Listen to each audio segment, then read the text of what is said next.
Sual belədir ki, mən gözəllik salonunda işləyirəm, bu sənətdən də başqa iş bacarmıram.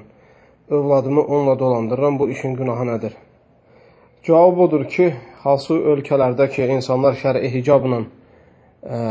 hicaba riayət etmirlər, o ölkələrdə çəkinmək lazımdır gözəllik salonu açmaqdan və yaxud da orada işləməkdən. Bu birinci məsələ. İkinci məsələ gəldikdə, sən əgər o gözəllik salonunda bəzədiyin adamlar hicabsız adamlardırsa, sənin bəzəyin sayəsində çıxıb özlərini ona göstərirlərsə, onlar nə qədər günah qazanırlarsa, əysilmədən o qədər günah eyni zamanda sənə gəlir. Və bu baxımdan da sənin bu yeganə peşən da bu olsa, tərk etməyin vacibdir. Allah Azza və Cəllə Quran-ı Kərimdə buyurur: وَمَنْ يَتَّقِ اللّٰهَ يَجْعَلْ لَهُ مَخْرَجًا وَيَرْزُقْهُ مِنْ حَيْثُ لَا يَحْتَسِبْ.